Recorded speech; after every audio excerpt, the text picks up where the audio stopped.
ससुराल में गांव वर्सेस शहरी बहू की गर्मी। आओ बहू, घर में आओ, तुम्हारा इस घर में स्वागत है। सरिता के ये कहने पर उसकी दोनों बहू घर के अंदर आती हैं। बहू के पैर लक्ष्मी के समान होते हैं। हमारी दोनों बहू बिल्कुल लक्ष्मी है। और धनलक्ष्मी तो हमारी छोटी बहू है। देखो जरा कितना सारा दहेज में सामान लेकर आई है। अरे सरिता, दहेज ज्यादा लाने से कुछ नहीं होता है। जो बहू घर को संभाल ले वही धनलक्ष्मी होती है। अरे अरे छोटी बहू, तुम अपने ससुर की बातों पर मत जाओ, ये तो ऐसे ही बोलते हैं। वैसे बड़ी बहू, तुम क्या लेकर आई हो अपने दहेज में? सरिता की ये बात सुनकर उसकी बड़ी बहू अपना घूंघट हटाती है और कहती है, माँ जी, हम भी लेकर आए हैं दहेज में कुछ ना कुछ, खाली हाथ तो हम भी नहीं आए हैं। रोशनी इतना कहकर अपने गांव से एक बोरा भरकर लाया हुआ सामान सभी के सामने खोलती है, जिसके अंदर से तरबूज, ककड़ी, कच्चे आम, पके आम, सीताफल, ये सब निकलता है। माँ जी, मेरी माँ और पिताजी ने ये सारा सामान मेरे साथ भेजा है। गर्मी में मैं ये सब आपको बनाकर खिलाऊंगी। सीताफल की सब्जी, आम पन्ना, ये ककड़ी, सब कुछ। देखना, ये खाकर आप तरोताजा हो जाओगी। ये देखकर रोशनी की देवरानी उस पर हंसने लगती है। ओ माय गॉड जेठानी जी, आप अपने मायके से ये घास कूड़ा उठा कर लाई हो। ये तो कुछ ही दिनों में खराब हो जाएगा। मेरा देखो, लाखों रुपए का दहेज है। कूलर, पंखा, फ्रिज, एसी, और ये जिंदगी भर रहेगा। और ऐसे कैसे ही रहेगा और खराब भी नहीं होगा। हाँ बहू, तुमने सही कहा। तेरे इतने महंगे सामान का तेरी जेठानी मुकाबला नहीं कर सकती। ये क्या है, ये तो दुकान पर 800-900 में मिल जाएगा। बस करो सरिता, अब इन्हें इनके कमरे में ले जाओ, इन्हें थकावट हो रही होगी।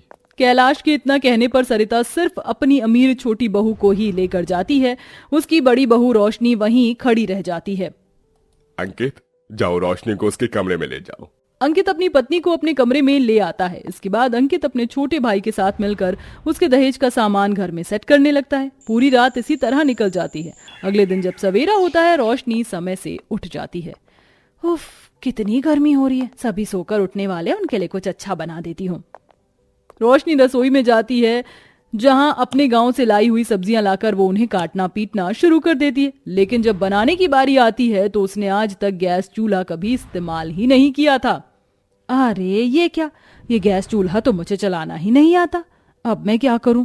एक काम करती हूँ, बाहर आंगन में ही चूल्हा बना लेती हूँ। रोशनी बाहर आंगन में जाकर चूल्हा बनाती है, जिस पर वो सभी के लिए सीताफल की सब्जी और साथ में रोटी बनाती है। ये सब गर्मी में अच्छा होता है, इससे पेट में ठंडक होती है। वैसे भी आजकल गर्मी बहुत होती जा रही है। वहीं दूसरी तरफ घर के अंदर सरिता का गर्मी से हाल बेहाल हो रहा था। आहा बहू, गर्मी तो बहुत हो रही है आज।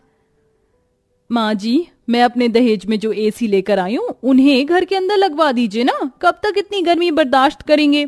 हाँ बहू, तुमने बिल्कुल सही कहा। इस तरह सरिता घर में सभी कमरों में एसी लगवा देती है।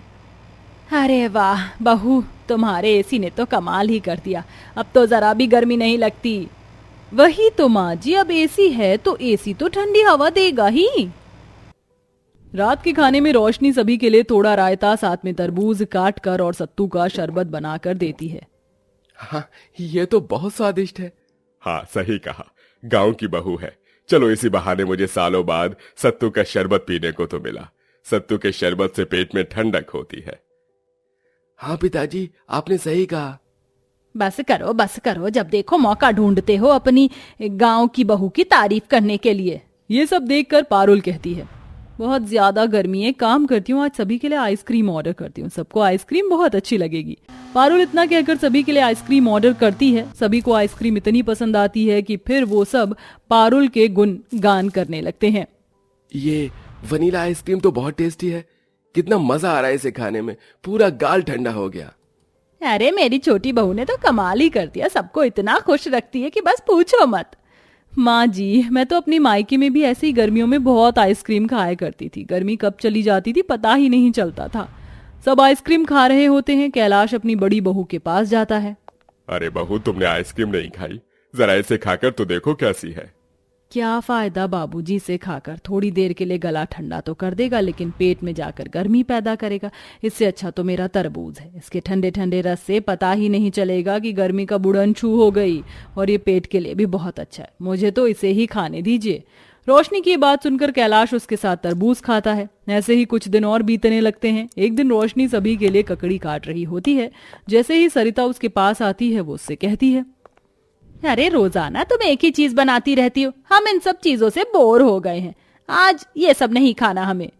ठीक है माँ जी, क्यों ना मैं आज पिज्जा और बर्गर ऑर्डर कर दूं सभी के लिए। हाँ ये बिल्कुल सही है। वैसे भी रोजाना उनके हाथों का सीताफल और ककड़ी वगैरह खा खा कर मैं बोर हो चुका हूँ। ठीक है, फिर हम सब एसी में बैठकर आराम से पिज्जा और बर्गर खाएंगे, बहुत मजा आएगा। जो सब खाएंगे वही मैं खा लूंगा।